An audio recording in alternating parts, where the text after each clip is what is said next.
खुलुमबाय बेयो बड'लेण्ड इंखं टेलिभिजन दिनै 4 एप्रिल 2025 शुक्रबार खालि सानसेनि बरादखौ नोंथांमोननि खाथियाव लाबोदों आं सदानन्द दैमारिया।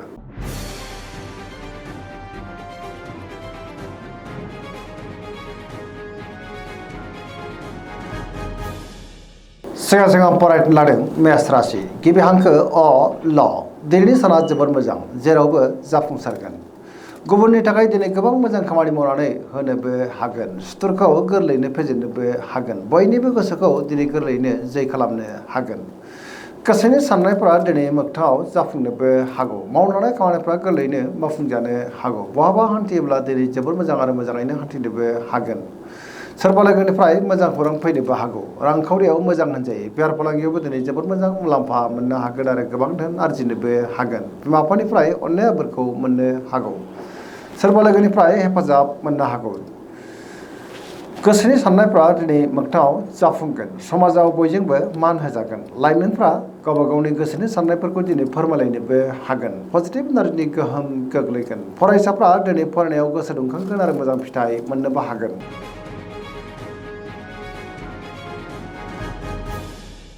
वृष राशि गिबि हांखो इ उ ब दिनैनि साना जोबोर मोजां।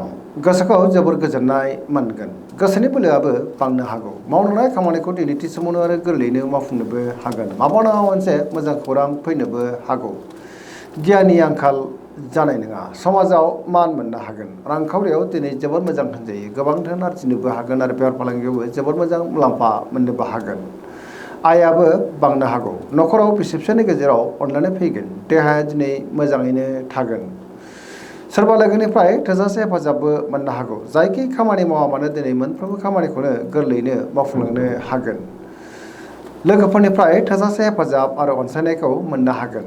गोसोनि साननायफ्रा दिनै मोगथाङाव जाफुंनोबो हागौ। पजिटिभ एनार्जिनि गोहोम गोग्लैगोन। धोरोमारि बिथिङावबो दिनै गोसो दुंखांनो हागौ। सरासनस्रायै दिनै साना जोबोर मोजां आरो मोजाङैनो बारग'लांगोन।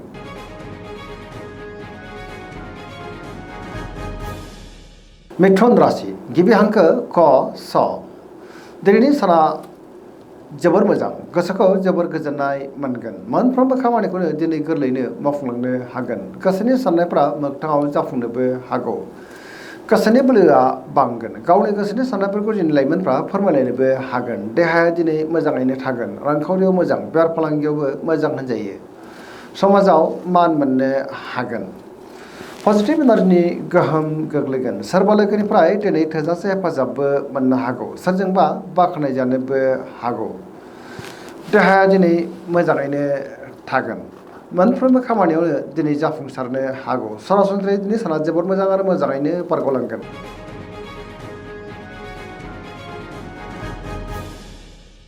कर्कट राशि गिबि हांखो ड ह दिनैनि साना जोबोर मोजां।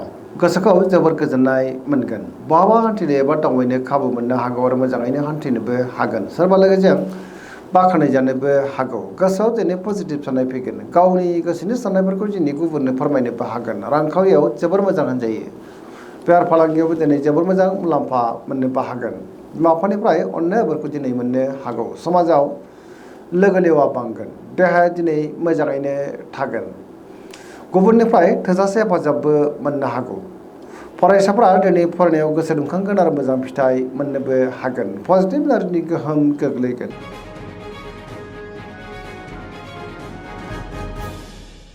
सिंह राशि गिबि हांखो म ट दिनैनि साना मोजां आरो गाज्रि गेजेरजोंनो बाबेनलांनो हागौ। गोसोआव गोनो गोथो साननायबो फैनो हागौ। गावनि गोसोनि साननायफोरखौ दिनै गुबुननो फोरमायनो गोब्राब जागोन। माबा नङा मोनसे जेंनाजों मोगा मोगि जानांनोबो हागौ।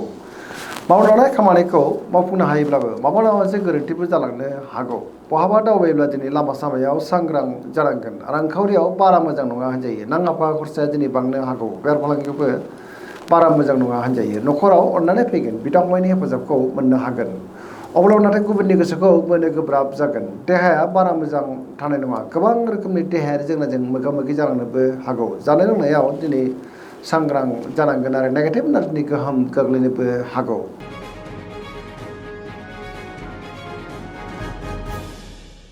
कन्या राशि गिबि हांखो प ट दिनैनि साना जोबोर मोजां। गोसोखौ दिनै जोबोर गोजोननाय मोनगोन। बयजोंबो मोजां सोमोन्दो लाखिनोबो रोंगोन। गोसोआव पजिटिभ साननाय फैगोन। गोथों आरो गोग्गो साननो रोंगोन सोरबा लोगोजों बाख्नायजानोबो हागौ रांखावरियाव दिनै जोबोर मोजां होनजायो बेफार फालांगियाव दिनै जोबोर मोजां मुलाम्फा मोननोबो हागोन अब्लाबो नाथाय खरसायाबो बांनो हागौ देहाया दिनै मोजाङैनो थागोन गोबां मुंदांखा सुबुंजों दिनै बहाबा लोगो मोनलायनोबो हागौ गोबां खामानियाव दिनै मुखुबबो थागोन आरो जाफुंसारगोन सोरजोंबा बाख्नायजानानै गोसोआ दिनै जोबोर खुसि जागोन आरो पजिटिभ एनार्जिनि गोहोम गोग्लैगोन लाइमोनफ्रा गावबा गावनि गोसोनि साननायफोरखौ दिनै फोरमायलायनोबो हागोन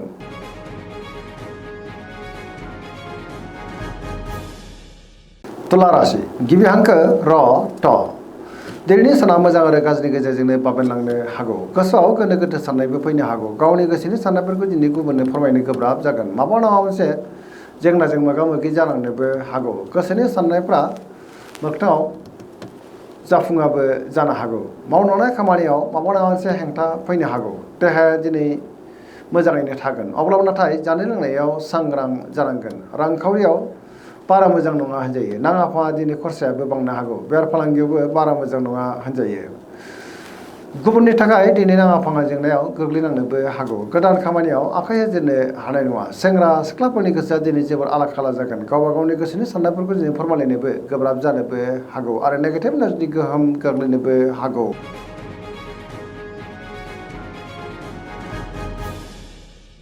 वृश्चिक राशि गिबि हांखो न स दिनैनि साना मोजां आरो गाज्रिनि गेजेरजोंनो बाबेनलांनो हागौ गोसोआव गोनो गोथो साननो फैनो हागौ गुबुननि थाखाय नाङा फाङा जेंनायाव गोग्लैनांनोबो हागौ मोनफ्रोम बिथिङावनो दिनै सांग्रां जानाया गाहाम समाजाव लोगो लेवानि आंखाल जानोबो हागौ गोथों आरो गोग्गो साननो रोंनाय नङा मावलांनाय खामानिखौ मावफुंनो हायोब्लाबो माबा नङा मोनसे गोरोन्थि जालांनोबो हागौ गुबुननिफ्राय हेफाजाबखौ नाथाय मोननो हागोन गोसोनि साननाया नाथाय अब्लाबो देबार नांनो हागौ समाजाव मान मोनगोन नखराव अननानै फैगोन बिदा फंबायनिफ्राय हेफाजाबखौ मोननो हागोन रांखावरियाव मोजां होनजायो मोननो गोनांखौ दिनै मोननो हागौ बेफार फालांगियाव मोजां होनजायो देहायाबो दिनै मोजाङैनो थागोन फरायसाफ्रा दिनै फरायनायाव गोसो दुंखांगोन आरो मोजां फिथाइ मोनगोन लाइमोनफोरनि गोसोआ दिनै जोबोर आला खाला जानोबो हागौ गावबा गावनि गोसोनि साननायफोरखौ दिनै फोरमायलायनो गोब्राब जानोबो हागौ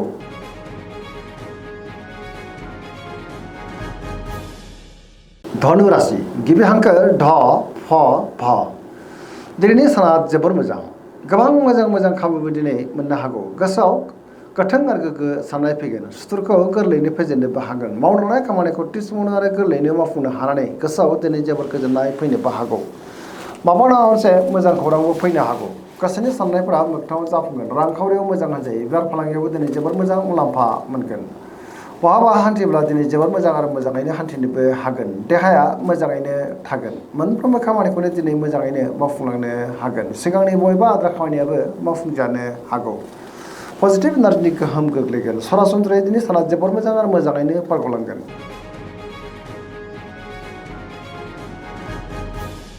मकर राशि गिबि हांखो ख ज दिनैनि साना मोजां आरो गाज्रिनि गेजेरजोंनो बाबेनलांनो हागौ गोसोनि साननायफ्रा देबार नांगोन गावनि गोसोनि साननायफोरखौ दिनै गुबुननो फोरमायनो गोब्राब जागोन मावलांनाय खामानिखौ मावफुंनोबो गोब्राब जानोबो हागौ रांखावरियाव बारा मोजां नङा होनजायो नाङा फाङा दिनै खरसायाबो बांनो हागौ बेफार फालांगियाव बारा मोजां नङा गोबां खहा जानांनोबो हागौ गुबुनजों मोजां सोमोन्दो लाखिनो दिनै गोब्राब जागोन गोदान खामानियाव दिनै आखाइ होजेननो हानाय नङा बिदा फंबायनिफ्राय हेफाजाबखौ मोननो हागोन सेंग्रा सिख्लाफ्रा दिनै गावबा गावनि गोसोनि साननायफोरखौ फोरमायलायनोबो हागोन फरायसाफ्रा दिनै फरायनायाव गोसो दुंखांगोन आरो मोजां फिथाइ मोनगोन देहाया दिनै मोजाङैनो थागोन अब्लाबो नाथाय नेगेटिभ एनार्जिनि गोहोम गोग्लैनोबो हागौ मोनफ्रोमबो बिथिङावनो दिनै सांग्रां जानाया गाहाम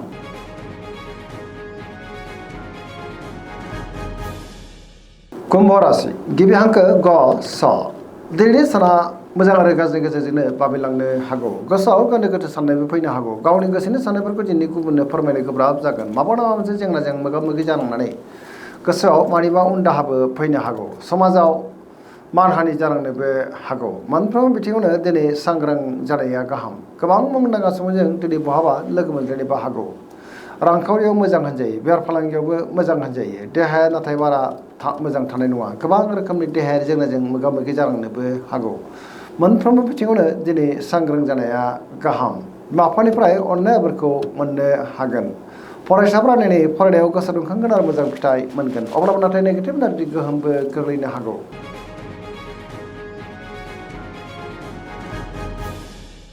मीन राशि गिबि हांखो ड स दिनैनि साना जोबोर मोजां गुबुननि थाखाय दिनै गोबां मोजां खामानि मावनानै होनोबो हागोन पजिटिभ एनार्जि गोहोम गोग्लैगोन गोसोनि साननायफ्रा दिनै मोगथाङाव जाफुंनोबो हागौ गावनि गोसोनि साननायफोरखौ दिनै गुबुननो फोरमायनोबो हागोन देहाया मोजाङैनो थागोन रांखावरियाव जोबोर मोजां होनजायो बेफार फालांगियाव दिनै जोबोर मोजां मुलाम्फा मोननोबो हागोन सोरजोंबा बाख्नाय जानोबो हागौ लाइमोनफोरनि गोसोआ दिनै जोबोर रमान्टिक जागोन आरो गावबा गावनि गोसोनि साननायफोरखौ फोरमायनोबो हागोन फरायसाफ्रा दिनै फरायनायाव गोसो दुंखांगोन आरो मोजां फिथाइ मोननोबो हागोन